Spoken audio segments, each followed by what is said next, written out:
구독자 여러분, 안녕하세요. 오늘은 분양가 상한제에 대해 조금 알아보겠습니다.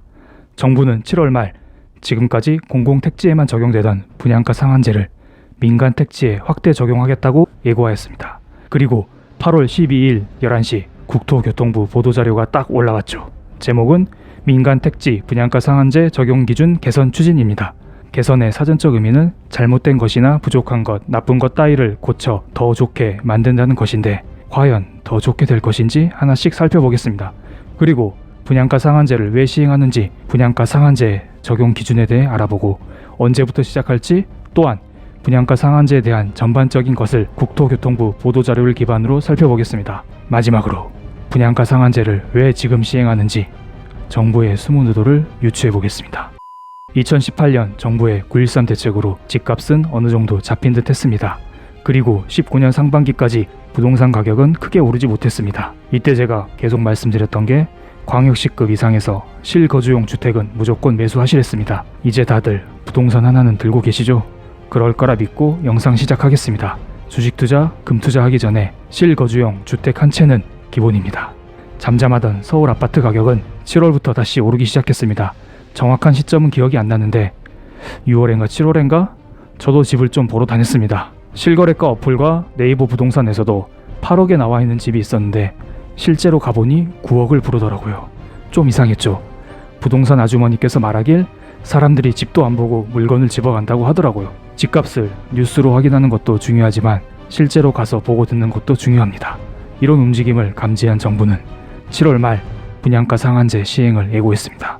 그리고 8월 12일 부동산 상한제를 공표했습니다. 발표에 따르면 분양 가격을 적정한 수준으로 유지시켜 실수요자의 내 집 마련 부담을 완화하고 주택시장의 안정을 보다 확고히 하기 위해 민간 택지의 분양가 상한제 지정 기준을 개선하게 되었다고 합니다. 여기서 잠깐, 저는 국토교통부 보도자료를 다 읽어드리진 않을 겁니다. 필요하신 분은 자료가 나올 때마다 잠시 멈춤 누르시고 읽어주시면 감사하겠습니다.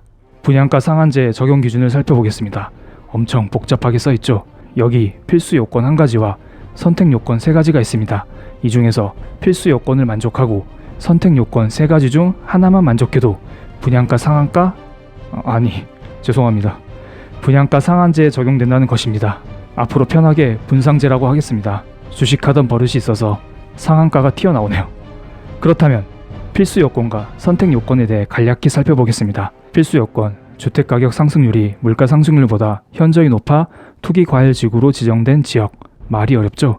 그냥 투기과열지구면 분양가 상한제가 적용될 수 있다는 것입니다. 서울 전 지역이 해당되고 분당, 과천, 세종시 등등 해당되겠죠. 그리고 선택 요건이 3가지 있는데 큰 의미는 없어 보입니다. 선택 요건 3가지는 분양 가격, 청약 경쟁률, 거래량에 대해 설명이 되어 있는데 투기과열지구에 선정될 정도면 선택 요건 3가지 중 하나 이상은 이미 만족했기 때문이죠. 그나마 이 중 의미 있는 것은 선택 요건에서 분양 가격인데 분양 실적 부재 등으로 분양 가격 상승률 통계가 없는 경우 주택 건설 지역의 통계를 사용한다고 합니다. 서울을 타겟으로 넣은 문구 같습니다. 최근 서울의 분양이 많이 줄어 분양 실적이 많이 없죠. 주변에 분양 실적이 없으면 서울 전체의 분양 통계에 따라 분양가 상한제 적용 여부를 결정한다는 것입니다. 전체적으로 보면 지정 대상이 더 넓어졌습니다. 그냥 대놓고 분상제를 실시하겠다는 것입니다. 특히 필수 요건에 투기과열지구라는 문구를 집어넣었죠.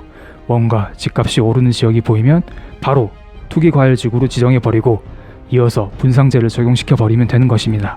지금 성남시 중원구, 수정구, 용인시, 수지구 이런 데는 조정지역입니다. 이런 곳도 집값이 더 오르면 바로 투기과열지구 그리고 분상제 콤보를 먹이면 되죠. 서울에 집 살 돈이 없으면 이런 지역 역세권에 실거주용 주택 한 채를 찾는 것도 좋은 방법입니다. 그런데 서울이라고 전부 다 분상제를 적용하지는 않겠다고 합니다. 정량 요건을 충족한 지역 중 주택가격이 급등하거나 급등할 우려가 있는 지역을 선별하여 주거정책심의위원회 심의를 거쳐 지정할 것이라고 합니다. 강남 재건축이나 둔촌주공 이런 데가 주 타겟이 되겠죠. 분양가 상한제의 목적은 최근 강남 재건축 그리고 신축 아파트를 중심으로 부동산 가격이 들썩거리고 있기 때문에 이를 잡기 위해 시행하는 것입니다. 여러분에게 100억의 돈이 있다고 해볼게요. 그럼 집을 어디에 살 건가요? 당연히 서울, 그 중에서도 강남에 집을 사고 싶지 않으신가요? 그리고 강남에서도 구축과 신축이 있으면 당연히 신축에 살고 싶은 게 사람의 본능입니다. 그런데 서울에 아파트 지을 땅이 있습니까? 앞으로 서울에 공급될 신축 아파트는 기존 구축 아파트를 때려 부신 후에 새로 만들어야 합니다. 즉 재건축 단지가 향후 신축 단지가 된다는 것이죠. 게다가 2021년, 2022년 서울 부동산 공급량을 보시면 역대 최저치죠. 그만큼 신축 아파트의 공급량이 줄어 희소성이 있다는 것입니다. 그래서 재건축 단지에 돈이 몰리는 것은 자연스러운 현상으로 봅니다. 그런데 이걸 인위적으로 막기 위해 10월 초부터 분양가 상한제를 시행한다고 하죠. 지금 재건축 조합원들은 난리가 났습니다. 분상제로 인하여 잠실 5단지 음마아파트 매수세가 끊겼다는 기사가 나오고 있습니다. 강남 재건축, 즉 강남 신축 아파트는 주식으로 따지면 삼성전자, 셀트리온 같은 녀석들입니다. 즉 대장주죠. 대장주가 치고 올라가야 코스닥에 상장된 종목들이 따라서 올라가는데 강남 재건축을 잡아버리면 그 주변 강남 4구, 강북, 인근 경기도까지 다 잡을 수 있다는 게 정부의 생각이죠. 어쨌든 지금 강남 재건축은 조금씩 잡혀가고 있는 중입니다. 이게 주변 지역까지 확산될 수 있을지는 지켜봐야죠. 재건축에 대해서는 간략히만 설명드리겠습니다. 원래 관리처분 인가를 받은 아파트는 분상제 적용 대상이 아니었지만 이번에 법 개정으로 인하여 앞으로 10월부터 관리처분 인가를 받았을지라도 입주자 모집 공고 이전에 있는 아파트는 분상제 적용 대상이라고 합니다. 쉽게 설명드릴게요. 여러분이 지금 컴퓨터 게임을 하고 있다고 가정을 해볼게요. 이 게임은 총 12단계로 이루어져 있고 각 단계를 통과하면서 최종 12단계를 모두 다 통과해야 게임을 끝낼 수 있다고 해볼게요. 차례차례 단계를 통과하는데 10단계를 통과하기가 매우 어려운 상황입니다. 10단계만 통과하면 나머지 11, 12단계는 통과하기 매우 쉬운 게임이라고 해보겠습니다. 그래서 게임 회사는 이런 룰을 설정했습니다. 만약 유저들이 10단계까지만 통과하면 우리는 유저들이 모든 단계를 다 통과했다고 해줄게, 이런 식으로요. 그래서 여러분은 정말 힘들게 10단계를 통과했습니다. 그런데 게임 회사에서 갑자기 이런 발표를 합니다. 아니야, 그냥 12단계까지 다 통과해야 게임을 다 끝냈다고 해줄게, 이런 식으로요. 어떤가요? 억울하지 않을까요?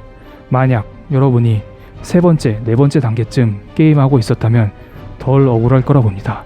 그런데 막 10단계를 깬 상태인데 이런 통보를 받으면 게임 할 맛이 나겠나요? 여기에서 10단계가 관리처분인가, 12단계가 입주자 모집 공고입니다. 이번에 분상제를 입주자 모집 단계로 소급 적용하면서 이전보다 분상제 적용되는 아파트가 늘었습니다. 정부에서 대놓고 분상제를 실시하겠다는 것입니다. 정부가 말 바꾸는 것 자체도 문제가 될 수 있지만 분상제 자체는 무슨 문제가 될까요? 왜 이렇게 다들 난리일까요? 계략적으로 재건축으로 인하여 총 300의 수익이 발생할 수 있다고 할게요. 기존에는 조합원이 100, 건축사가 100, 일반 분양자가 100 이런 식으로 이익을 나눠 가졌습니다. 그런데 분상제로 인하여 일반 분양자의 이익금이 더 커진 상황입니다. 분양가가 낮아졌으니 이익금이 커지겠죠. 한 200 가져간다고 할게요. 그럼 나머지 100 가지고 기존의 조합원들과 건축사가 나눠 갖겠죠. 그렇다면 기존의 조합원과 건축사가 재건축을 진행할까요? 그들은 각각 100 정도 이익을 볼 거라 생각했는데 이제 50만 이익을 본다고 합니다. 특히 조합원 입장에서는 추가 분담금을 부담하게 되겠죠. 일반 분양 비율이 적은 단지들은 그냥 재건축을 진행할 수 있겠지만 일반 분양 비율이 높은 단지들은 재건축을 무기한 연기할 수도 있을 거라 봅니다. 그럼 당연히 앞으로 서울의 신축 아파트의 물량은 줄어들 것이라 봅니다. 그런데 신축 아파트가 분양되어도 분양된 게 아닙니다. 이번에 분상제를 개선하면서 전매 제한 기간을 대폭 늘렸습니다. 최소 5년에서 최대 10년까지 전매 제한 기간을 뒀습니다. 너네들 싸게 분양받았으니 최대 10년 동안은 집을 팔지 말라는 것이죠. 신축 아파트가 분양되어도 10년 동안 매매가 되지 않으니 이 아파트는 거래가 전혀 되지 않겠죠. 그렇다면 분양받은 소수를 제외한 나머지에게는 신축 아파트가 공급되지 않은 거나 다름이 없습니다. 즉 실질적인 공급 물량은 앞으로 없다는 이야기입니다. 안 그래도 서울의 아파트 공급 물량이 적은데 이런 식으로 실질적인 공급 물량도 줄여버리면 아파트 가격이 오르겠죠. 이건 정부가 원하는 집값을 잡는 것과 반대 방향인데 정부는 도대체 무엇을 원하는 것일까요? 저는 그 답을 3기 신도시에서 찾았습니다. 정부는 2018년 12월 19일 남양주 왕숙, 하남 교산, 인천 계양, 과천 등 총 41곳에 대한 15만 5천 가구의 3기 신도시를 발표했습니다. 이 중에서 서울이 19,000가구, 경기와 인천은 13만 6천 가구입니다. 서울에는 땅이 없기 때문에 신도시의 규모가 클 수가 없죠. 여기에서 끝이 아닙니다. 2019년 5월 7일 고양 창릉과 부천 대장 등 28곳에 11만 가구를 조성한다고 발표했습니다. 이 중에서 서울이 1만 가구, 경기와 인천에 10만 가구를 조성할 계획이라고 합니다. 정리하면 정부는 3기 신도시로서 서울에 2만 9천 가구, 경기와 인천에 23만 6천 가구를 조성할 계획입니다. 뭔가 이상하지 않나요? 경기도의 아파트를 너무 많이 짓지 않나요? 서울 집값을 잡으려면 서울의 아파트를 늘려야 하는데 서울의 아파트를 지을 땅이 없으니 계속해서 경기도에만 짓는 것입니다. 경기도에 집을 지어 서울 집값을 잡을 수 있을까요? 그리고 경기도에 지어진 신도시는 과연 제대로 주거 역할을 수행할 수 있을까요? 경기도에는 이미 대표 신도시인 판교와 분당이 있습니다. 이들은 왜 떴을까요? 판교 테크노밸리가 배후에 자리 잡고 있기 때문이죠. 확실한 일자리가 주변에 자리 잡고 있기 때문에 주변 신도시가 성공한 것입니다. 게다가 분당선, 신분당선 같은 지하철 노선도 확충되면서 서울과의 접근성도 용이하죠. 그런데 3기 신도시 주변에는 지금 마땅한 일자리도 없고 서울로 통하는 교통도 딱히 없습니다. 그래서 3기 신도시 발표와 함께 계양 테크노밸리와 같은 일자리 단지를 조성하겠다고 발표를 했고 GTX 같은 수도권 광역 급행철도를 구축하여 서울과 3기 신도시의 접근성을 높이겠다고 발표도 했습니다. 이게 계획대로 되면 참 좋을 텐데요. 모든 건 계획대로 되지가 않죠. 그래서 지금 3기 신도시 논란이 계속되고 있습니다. 서울 집값을 잡아야 하는데 지금 경기도에 집을 지어놓으면 경기도 집값이 잡히지 서울 집값이 잡히겠냐 이런 말이 많죠. 그런데 이번에 분상제를 통해 안 그래도 적은 서울의 아파트 공급량은 더더욱 줄어들 것이고 이로 인해 서울의 집값은 더더욱 오를 것 같죠. 그렇다면 직장이 서울에 있는데 내 집 마련을 하지 못한 사람은 어떻게 될까요? 그게 만약 구독자 여러분들이라면 어떻게 할 건가요? 직장이 서울역 부근인데 서울역 부근의 집값이 계속 올라서 집을 못 사고 있습니다. 아이들은 커가는데 한 군데 정착을 하긴 해야겠죠. 그런데 때마침 남양주 왕숙 3기 신도시에 서울보다 저렴하고 깔끔한 신도시가 건설되었고 서울역과 왕숙까지 GTX가 뚫려서 15분 만에 출근을 할 수 있다고 합니다. 그럼 당연히 여러분은 남양주 왕숙에 집을 사겠죠. 이런 식으로 여러분은 울며 겨자 먹기 식으로 서울 근처에 있는 3기 신도시에 집을 사야 할 것입니다. 그렇다면 정부의 정책이 성공하게 되는 것입니다. 완벽하죠. 물론 투자를 전혀 하지 않고 그냥 아이들과 행복한 삶을 누리실 분은 그냥 정부의 의도대로 3기 신도시에 사셔도 상관이 없습니다. 하지만 지금 이 영상을 보고 계신 분들은 이런 행복한 삶 이외에 재테크적인 측면을 생각하고 있지 않으신가요? 그럼 우리는 어떤 투자를 해야 할까요? 어디에 집을 사야 할까요? 그리고 경제 위기가 온다는데 집값이 떨어질까요? 2부에서는 경제 지표에 근거하여 분양가 상한제의 영향성을 추가적으로 검토해 보겠습니다.